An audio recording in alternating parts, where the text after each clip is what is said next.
Morning students, आज आप chapter number 10 मानव कल्याण में सूक्ष्मजीवो जेना MCQ जोईशुं। आगळ 68 नंबरनो क्वेश्चन एमां छे नीचे आपेल विधान पैकी साचा विधान ओळखो।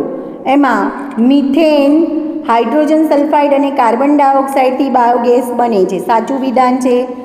बायोगेस बळतण ऊर्जा तरीके वपराय छे, ए पण साचुं छे। बायोगेस में मोटा जत्था में CO2 सर्जाय छे, खोटू छे, कारण के बायोगेस में मोटा जत्था में CH4 सर्जाय छे, मीथेन सर्जाय छे। आगळ ढोरना आमाशय में मिथेनोजन्स बेक्टेरिया होय छे, साचुं। एटले विधान पहेलुं, बीजुं अने चौथुं साचुं छे, एटले तमारो आंसर थशे बी। आगळ 69 नंबरनो क्वेश्चन जीनेटिक एंजीनियरिंग द्वारा कोनी सुधारेल जात वडे स्ट्रेप्टोकाइनेजनुं उत्पादन करवामां आवे छे? तो स्ट्रेप्टोकोकस बेक्टेरियानी जातमांथी स्ट्रेप्टोकाइनेजनुं उत्पादन करवामां आवे छे। असंगत विधान कयुं छे? 70 नंबर में असंगत विधान कयुं छे? तो एमां सी आवशे। स्ट्रेप्टोकाइनेज ईजाग्रस्त भागे रुधिर गंठाई जवा माटे उपयोगी छे, ए असंगत विधान छे। आगळ 71 नंबर में पण जोड़कું आप्युं छे, तो एमां जोजो मीथेननुं उत्पादन कोण करे छे? तो अथवा मीथेनना उत्पादन माटे तो ऊर्जा स्त्रोतनो मीथेननुं उत्पादन, तो एनो आंसर आवशे सी, ऊर्जा स्त्रोतनुं पर्याय। त्यार पछी आगळ आपणे वात करीए कार्बामाइसिन।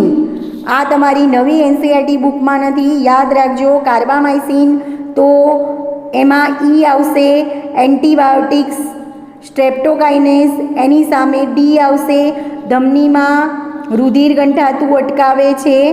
त्यार पछी एल लाइसिन बराबर, तो एनी सामे आवशे बी एमिनो एसिड बराबर। साइक्लोस्पोरिन ए, तो एनी सामे आवशे एफ अंग प्रत्यारोपण में प्रतिकारकता घटाडनार घटक तरीके। अने हाइड्रोक्सी प्रोजेस्टेरोन ए एनी सामे आवशे स्टीरोइड, तो तमारो आंसर थशे ए। आगळ आपणे वात करीए तो 72 नंबरनो क्वेश्चन एमां साइक्लोस्पोरिन ए नो उपयोग कयो छे? तो एनो आंसर आवशे सी, अंग प्रत्यारोपण में प्रतिकारकता घटाडनार घटक तरीके वपराय छे।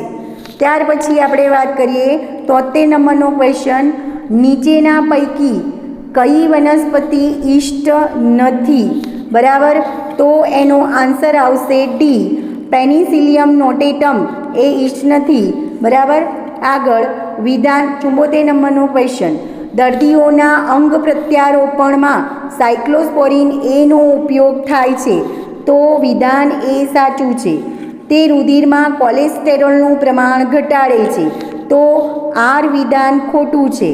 तो अहींया आंसर आवशे सी, ए साचुं अने आर खोटुं छे। त्यार पछी आपणे वात करीए 75 नंबरना क्वेश्चननी, जेमां आप्युं छे विधान ए स्टेटिन्स रुधिरवाहिनीओ में रुधिरना गठ्ठाने ओगाड़े छे, तो ए साचुं के खोटुं विधान थशे? स्टेटिन्स ए रुधिर में आगळ एमां आंसर आवशे स्टेटिन्स ए रुधिरवाहिनीओ में रुधिरना गठ्ठाने ओगाड़े छे, अने कारण आर आवशे स्टेटिन्स रुधिर में कोलेस्टेरोलनुं प्रमाण घटाडे छे। विधान ए खोटुं छे अने आर साचुं छे, एटले 75 में डी ऑप्शन आवशे। आगळ STPS एटले के सुएज ट्रीटमेंट प्लांट में 76 नंबरनो क्वेश्चन सुएज ट्रीटमेंट प्लांट में थती प्रक्रिया में आड़ पेदाश तरीके शुं प्राप्त थाय छे? तो बायोगेस, सेंद्रिय खातर, तो जवाब आवशे सी, ए अने बी बंने प्राप्त थाय छे। आगळ STPS एटले के सुएज ट्रीटमेंट प्लांट में गाळण अने अवसादन द्वारा अलग कराता घन द्रव्यो शुं रचे छे? प्राथमिक स्लज एटले के कादव। त्यार पछी आगळ सुएज प्रक्रिया में प्राथमिक टांकीमांथी छूटुं पड़तुं मुक्त पाणी कया नामथी ओळखाय छे? तो एमां आंसर बी आवशे, छूटू पड़तू मुक्त पाणी કયા નામથી ઓળખાશે? તો એમાં આન્સર આવશે સી, ઇન્ફ્લુઅન્ટ.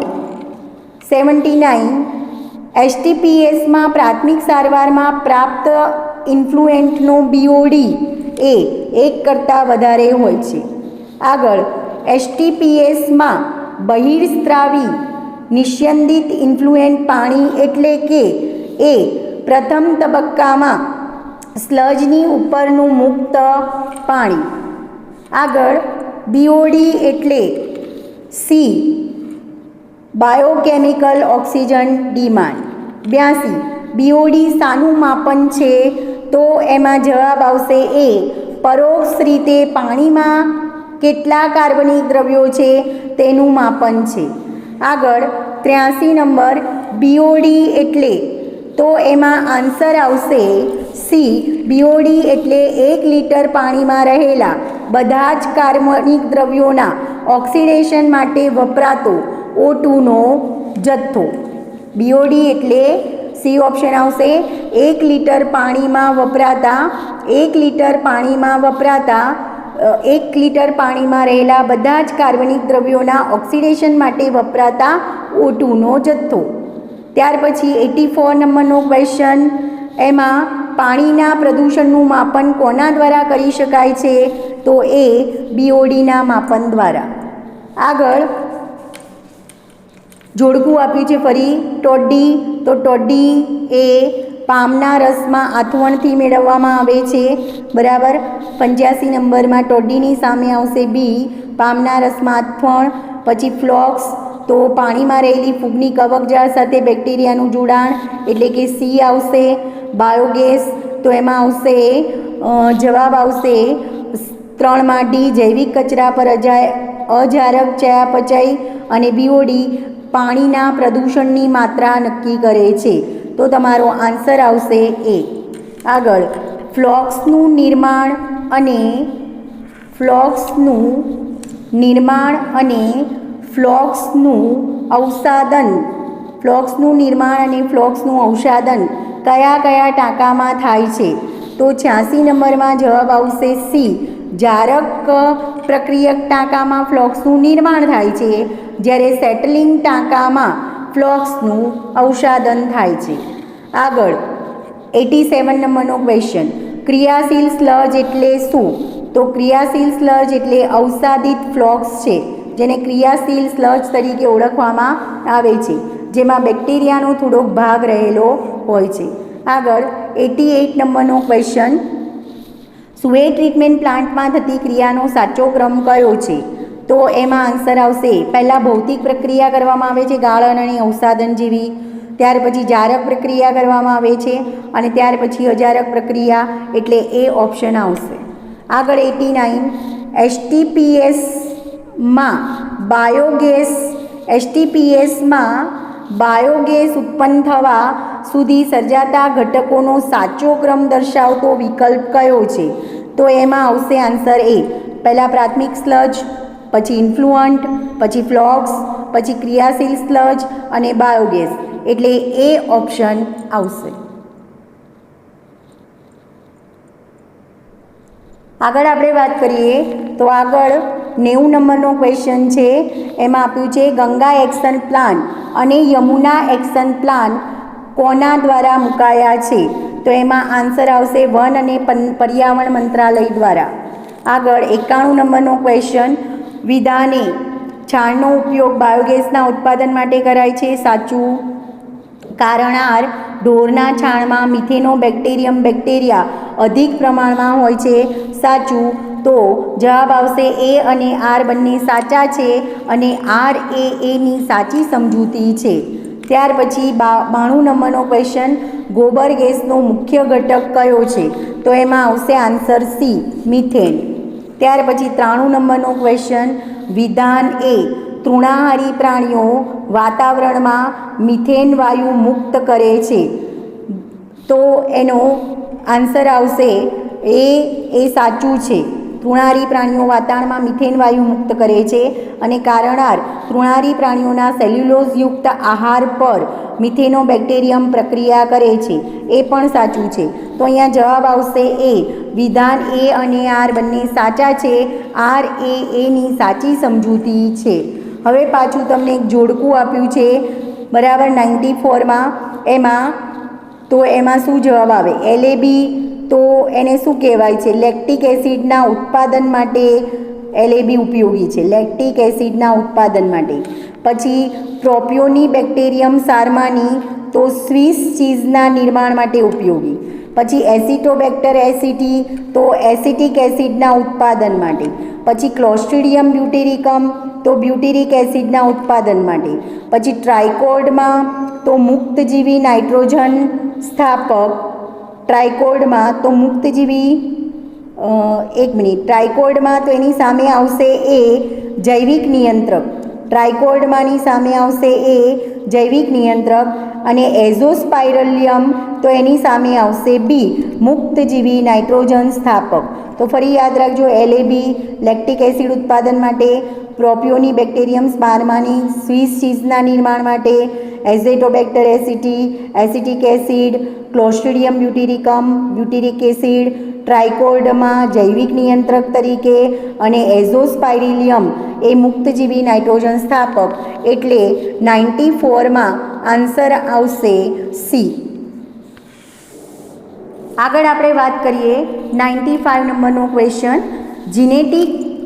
જીનેટિક એન્જિનિયરિંગ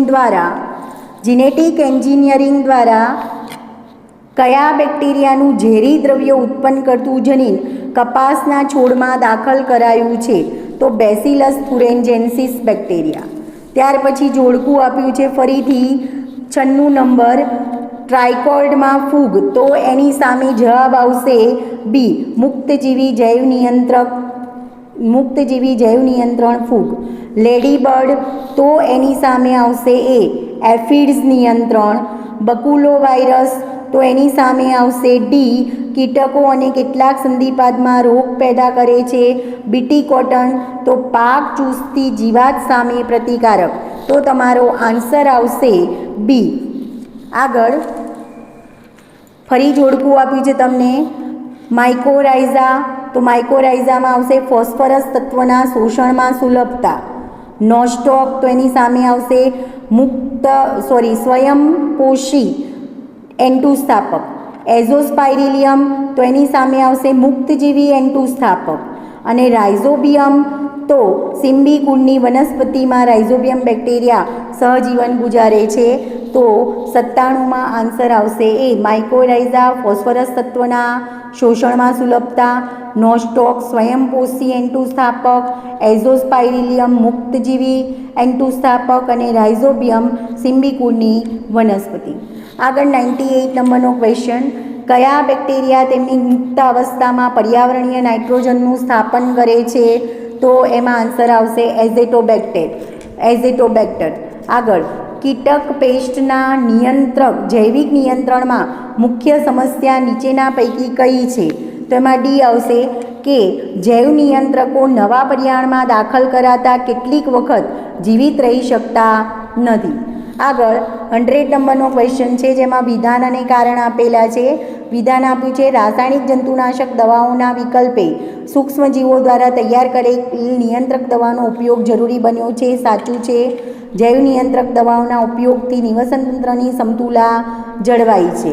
બરાબર. તો અહીં ક્વેશ્ચનમાં તમારો જવાબ આવશે એ. વિધાન એ અને આર બંને સાચા છે. આર એની સાચી સમજૂતી છે, એ આવશે. આગળ બીટી કોટનમાં શું આવશે? તો 101માં એ આન્સર આવશે બેક્ટેરિયાનું ઝેરી દ્રવ્ય ઉત્પન્ન કરતું જનીન દાખલ કરાયું છે, cry protein, CRY cry protein. બરાબર. આગળ બેસિલસ થુરેન્જેન્સિસના જનીન દ્વારા ઉત્પન્ન થતું ટોક્સિન કોની સામે અસરકારક છે? પાક ચૂસતી જીવાત સામે. આગળ નીચે આપેલા વિધાનોમાં સાચું વિધાન કયું છે? ડી સુએજ ટ્રીટમેન્ટ પ્લાન્ટ્સના સેટલિંગ ટેન્કમાં અવસાદિત ક્રિયાશીલ સ્લજમાં જારકજીવી બેક્ટેરિયા પુષ્કળ પ્રમાણમાં હોય છે. આગળ 104 નંબરનો ક્વેશ્ચન, બીટી કોટનમાં જોવા મળતું મુખ્ય લક્ષણ કયું છે? તો એમાં આન્સર આવશે સી, વધુ ઉત્પાદન અને જીવાત પ્રતિકારક, કારણ કે એમાં ક્રાય પ્રોટીન ઉત્પન્ન કરતું જનીન દાખલ કરેલું છે. આગળ, અંતર્ગત માઇકોરાઇઝાનું ઉદાહરણ કયું છે? તો એમાં આન્સર આવશે ગ્લોમસ ફૂગ. આગળ 106 નંબરનો ક્વેશ્ચન, કયા સજીવોનું જૂથ CO2 સ્થાપક અને N2 સ્થાપક બંને છે? તો એમાં જવાબ આવશે એ, એનાબીના, નોસ્ટોક અને ઓસિલેટોરિયા. આગળ, નીચેના પૈકી કયું વિધાન સાચું છે? તો એમાં સી જવાબ આવશે, સિમ્બિકોડની વનસ્પતિઓ તેમના મૂળમાં વસતા રાઇઝોબિયમ બેક્ટેરિયા દ્વારા N2 સ્થાપન કરે છે. ત્યાર પછી આપણે આગળ વાત કરીએ 108 નંબરનો ક્વેશ્ચન, પર્યાવરણીય પ્રદૂષણ ઘટાડવા માટે કોનો ઉપયોગ આવશ્યક છે? તો એમાં જવાબ આવશે ડી, આપેલ તમામ, કે આપણે જો જૈવિક ખાતર, જૈવજંતુનાશક અને એક કોષજન્ય પ્રોટીનનો ઉપયોગ કરીએ તો પર્યાવરણીય પ્રદૂષણ ઘટે છે. આગળ 109 નંબરનો ક્વેશ્ચન, 108 નંબરમાં જવાબ ડી આવશે, આપેલ તમામ. હવે 109 નંબરનો ક્વેશ્ચન, છોડ સાથે ગ્લોમસ જાતિના ફૂગના સહજીવનથી સી, એ અને બી બંને, એટલે કે છોડને ફોસ્ફરસ સરળતાથી પ્રાપ્ત થાય છે અને છોડના મૂળ પર થતી જીવાત સામે રોગ પ્રતિકારક શક્તિ પણ મળે છે. તો છોડ સાથે ગ્લોમસ જાતિના ફૂગના સહજીવનથી વનસ્પતિને બે ફાયદા થાય છે. ફોસ્ફરસ સરળતાથી પ્રાપ્ત થાય છે અને મૂળ ઉપર જે જીવાત થાય છે એની સામે રોગ પ્રતિકારક શક્તિ મળે છે. ત્યાર પછી આપણે આગળ વાત કરીએ 110 નંબરનો ક્વેશ્ચન, જેમાં વિધાન આપ્યું છે સિમ્બિકુડની વનસ્પતિઓ જમીનની ફળદ્રુપતા વધારે છે. સાચું, કારણ કે એમાં રહેલા રાઇઝોબિયમ બેક્ટેરિયા વાતાવરણમાંથી મુક્ત નાઇટ્રોજનનું શોષણ કરી એને નાઇટ્રેટ અને નાઇટ્રાઇટમાં કન્વર્ટ કરે છે. પછી કારણ આર આપ્યું છે એઝેટોબેક્ટર પર્યાવરણીય N2નું સ્થાપન કરે છે, એ પણ સાચું છે.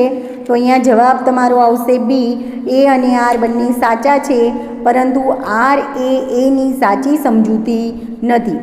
111 નંબરનો ક્વેશ્ચન, સંગત વિકલ્પ પસંદ કરો અથવા શોધો. તો ક્લોસ્ટ્રીડિયમ બ્યુટીરિકમ, એમાંથી બ્યુટેરિક એસિડ મળે છે, એ સંગત વિકલ્પ છે. આગળ, ટ્રાયકોડમાં મુક્તજીવી ફૂગ શામાં ઉપયોગી છે? તો સી, વનસ્પતિ રોગોમાં જૈવ નિયંત્રક તરીકે. આગળ 113 નંબરનો ક્વેશ્ચન, માઇકોરાઇઝા ગ્લોમસ ફૂગ, તો મુક્તજીવી નાઇટ્રોજન સ્થાપક બેક્ટેરિયા કયા આવશે? તો એમાં આન્સર આવશે ડી, એઝેટોબેક્ટર, એ મુક્તજીવી નાઇટ્રોજન સ્થાપક બેક્ટેરિયા છે. 114 નંબરનો ક્વેશ્ચન છે, બકુલો વાયરસ કીટકો અને અન્ય સંધિપાદીમાં રોગ સર્જે છે. સાચું વિધાન છે. વિધાન વાય આપેલું છે, બકુલો વાયરસ જૈવ નિયંત્રક છે, સાચું છે. તેનો સમાવેશ ન્યુક્લિયો પોલીહાઇડ્રોવાયરસ પ્રજાતિમાં થાય છે. તો બી વિધાન વાય સાચું છે ને વિધાન વાય ખોટું છે.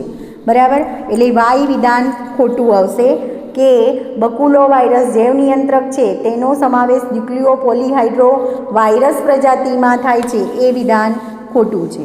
ત્યાર પછી આપણે આગળ વાત કરીએ ડાંગરના ખેતરોમાં. 115 નંબરનો ક્વેશ્ચન, ડાંગરના ખેતરો ઉપરાંત સાયનોબેક્ટેરિયા તેના વાનસ્પતિક અંગોમાં જોવા મળે છે. તો એમાં આન્સર આવશે બી, સાયકસના વાનસ્પતિક અંગોમાં જોવા મળે છે. 116, સાઇટ્રિક એસિડનો સારો ઉત્પાદક 116માં એ એસ્પરજીલસ. આગળ ગટરના કચરાની 117 નંબરનો ક્વેશ્ચન, ગટરના કચરાની પ્રક્રિયા દરમિયાન બાયોગેસ ઉત્પન્ન થાય છે. તો બાયોગેસ ઉત્પન્ન થાય છે તેમાં સમાવેશિત છે, જે નીટની 2013ની એક્ઝામમાં પૂછાયો છે, અથવા એનએરોબિક સ્લગ ડાયજેસ્ટરમાં કયા વાયુઓ ઉત્પન્ન થાય છે? તો એમાં આન્સર આવશે એ, મિથેન, હાઇડ્રોજન સલ્ફાઇડ અને કાર્બન ડાયોક્સાઇડ. ત્યાર પછી આપણે વાત કરીએ 118 નંબરના ક્વેશ્ચનની, ઢોરના છાણમાં આવેલા પ્રાથમિક આદિકોષ કેન્દ્રી જે બાયોગેસના ઉત્પાદન માટે જવાબદાર છે તે એક પ્રકારના ખાલી જગ્યા છે. તો એમાં જવાબ આવશે ડી મિથેનોજેન્સ. આગળ તમને એક ટેબલ આપેલું છે, એમાં કયું ખોટી રીતે જોડાયેલું છે એ જોવાનું છે. તો એમાં એક ક્લોસ્ટ્રીડિયમ બ્યુટીરિકમ એની નીપજ બતાવી છે, લાઇપેઝ અને તેલના ડાઘને દૂર કરે છે. ખોટું છે, કારણ કે ક્લોસ્ટ્રીડિયમ બ્યુટીરિકમમાંથી બ્યુટીરિક એસિડ પ્રાપ્ત થાય છે. આગળ 120 નંબરમાં પણ સાચી જોડ સૂચવતો વિકલ્પ પસંદ કરવાનો છે, જેમાં આપેલું છે 120માં કયો સાચી જોડ, તો સાઇટ્રિક એસિડ, એમાંથી સાઇટ્રિક એસિડ એ શેમાંથી મેળવવામાં આવે છે, સાઇટ્રિક એસિડ એ શેમાંથી મેળવવામાં આવે છે, તો એમાં આવશે એસ્પરજીલસ. બરાબર. સાયક્લોસ્પોરિન એ તો એમાં આવશે ટ્રાઇકોડમાં. બરાબર.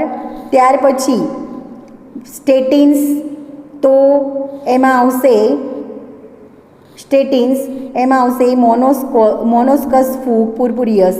અને બ્યુટીરિક એસિડ, તો બ્યુટીરિક એસિડમાં આવશે ક્લોસ્ટ્રીડિયમ. બરાબર, ક્લોસ્ટ્રીડિયમ બ્યુટીરિકમ. તો ફરી યાદ રાખજો, 120 નંબરનો ક્વેશ્ચન છે, સાચી જોડ સૂચવતો વિકલ્પ પસંદ કરો. સાઇટ્રિક એસિડની સામે આવશે એસ્પરજીલસ, સાયક્લોસ્પોરિન એની સામે આવશે ટ્રાઇકોડમાં, સ્ટેટિન્સની સામે આવશે મોનોસ્કસ, બ્યુટીરિક એસિડની સામે આવશે ક્લોસ્ટ્રીડિયમ. તો અહીંયા 120માં આન્સર આવશે એ. આગળ આપણે વાત કરીએ તો 121 નંબરનો ક્વેશ્ચન આપેલો છે, જનીન ઇજનેરી વિદ્યા પદ્ધતિથી બનેલા 121 નંબરના ક્વેશ્ચનમાં આપેલું છે, જનીન ઇજનેરી વિદ્યા પદ્ધતિથી બનેલા જીવાણુ જેનો ઉપયોગ સૌ પ્રથમવાર તેલ રીસાવ સાફ કરવામાં થયો હતો તે આની જાતિ છે. તો એમાં જવાબ આવશે બી સ્યુડોમોનાસ. આગળ દૂધમાંથી દહીં બનતા તેની પૌષ્ટિકતામાં થતો વધારો નીચેના પૈકી કોનું પ્રમાણ વધવાથી થાય છે, તો જવાબ આવશે વિટામિન B12. આગળ નીચેના પૈકી કયું સાધન ઉત્સેચકના ઔદ્યોગિક ઉત્પાદન માટે સૂક્ષ્મજીવોને મોટા પાયે ઉછેરવા માટે જરૂરી છે, તો ડી બાયોરિએક્ટર. આગળ સાચી જોડ દર્શાવતો વિકલ્પ કયો છે, તો 124 નંબરના ક્વેશ્ચનમાં લેક્ટોબેસિલસ, તો દહીં આવશે. બરાબર. પછી આગળ આપણે વાત કરીએ સેકેરોમાઇસિસ સેરિવિસી, તો બ્રેડ આવશે. એસ્પરજીલસ નાઇઝર, તો એમાં સાઇટ્રિક એસિડ આવશે. અને એસિટોબેક્ટર એસિટી, તો એમાં એસિટિક એસિડ આવશે. એટલે તમારો આન્સર થશે બી. આગળ નીચેના પૈકી કયો રુધિરમાં કોલેસ્ટેરોલ ઘટાડનાર વ્યવસાયિક ઘટક છે, તો એનો આન્સર આવશે બી સ્ટેટિન્સ. ત્યાર પછી આગળ આપણે વાત કરીએ 126 નંબરનો ક્વેશ્ચન, જૈવ નિયંત્રક ઘટકોનું સાચું જૂથ કયું છે, જે નીટ 2019ની એક્ઝામમાં પૂછાયેલું છે. તેમાં આન્સર આવશે બી જૈવ નિયંત્રક તરીકે ટ્રાઇકોડમાં ફૂગ, બકુલોવાયરસ અને બેસિલસ સુરેન્જેન્સિસ બેક્ટેરિયાનો ઉપયોગ કરવામાં આવે છે. ત્યાર પછી 127 નંબરનો ક્વેશ્ચન છે, મિથેનોજેન્સ માટે નીચેના પૈકી કયું વિધાન સાચું નથી, તો એમાં આન્સર આવશે 127 નંબરમાં ડી આન્સર આવશે. ફરી મિથેનોજન્સ માટે નીચેના પૈકી કયું વિધાન સાચું નથી, તો એના માટે જવાબ આવશે ડીમાં જવાબ આવશે તેઓ જારક રીતે વૃદ્ધિ પામી સેલ્યુલોઝયુક્ત ખોરાકનું વિઘટન કરે છે, એના માટે સાચું નથી. 128 નંબરનો ક્વેશ્ચન, નીચે આપેલી જોડ પૈકી કઈ જોડના બંને સૂક્ષ્મજીવો જૈવિક ખાતર તરીકે ઉપયોગી છે, તો એનો આન્સર આવશે સી સાયનોબેક્ટેરિયા અને રાઇઝોબિયમ બેક્ટેરિયા. ત્યાર પછી 129 તમને આપેલો છે, જૈવ નિયંત્રક ઘટક અને ઇન્ટિગ્રેટેડ પેસ્ટ મેનેજમેન્ટનો ભાગ બને છે તે કોણ, તો 129માં તમારો જવાબ આવશે એ જાતિ વિશેષ અને લક્ષ્યહીન કીટક સામે બિન અસરકારક.